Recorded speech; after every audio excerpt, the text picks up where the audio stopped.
They hope you didn't believe the lies. Somebody's watching you because they're afraid that you believe some lies that were told. They want you to know that they find you beautiful inside and out. They know they fumbled with you before, but they have not forgotten about you. And they're afraid that you have heard some things. They want to know what happened. They want to know, did they really fumble you as bad as they think they did because they thought there was still another chance? That's why they're watching you. They're really asking about you as well. You know who it is if it's for you.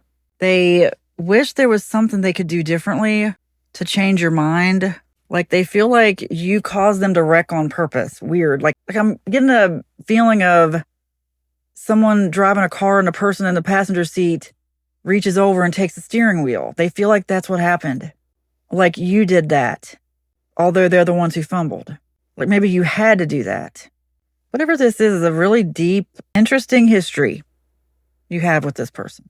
And it may not even be a lengthy history. It just might be whatever it was deep for 5 minutes, but it's something that was just very raw and real is what I got.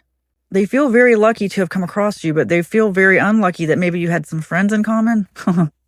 Someone badmouthed them to you, or it could be vice versa. You know what? For some, oh look, secret admirer. That's funny.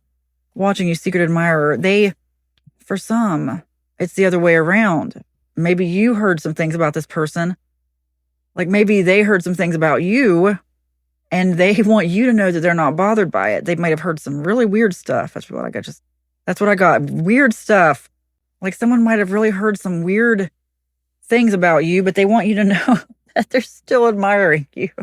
Maybe they said something to you that didn't quite come out the right way, or bad influences. Okay, that's what I mean about the friendship. Whether it's them or you, someone is afraid there was a bad influence. Some things that were said, some things that they wish they could clear up. They feel like it's unfair, like some kind of legacy that has dogged them for years. That's why I just got dogged them, like followed them around, been a curse. They feel like they're cursed. And they wonder, did they curse themselves with you? You need to move on. Hiding. One more from here. Tied down. See, another thing is that they do feel tied down with someone else now. It's like they're not even fully available to approach you, even if they wanted to. That's why you really need to move on. Because they also want to make sure that you're a sure thing before they make a move. And it could even just be friendship. But it's something where they would have to give up something in their life to be with you, even friendship-wise. Like they would have to make an enemy of someone to make a friend of you.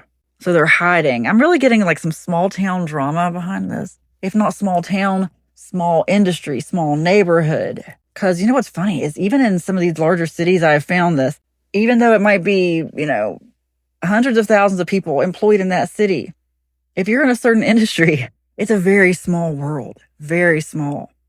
Any industry is probably like that. And that's really what I'm getting. It's a very small world for someone, even if it's within a larger population. But this person wants you to know they wish they didn't have to be secretive. And they wish they weren't tied down. So they want to clear the air about whatever it is they think you heard. Or the other way around.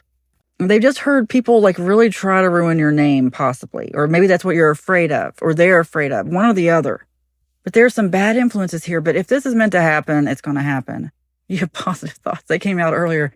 See, I'm really getting that there's a lot of fear driving this. All is mind. All is mind. Jesus is trying to tell you that in the Bible. And you may be drawing this in. So just let go of your fear. The only thing you have to fear is fear itself. Have positive thoughts to drive away the negative because there's already enough negative.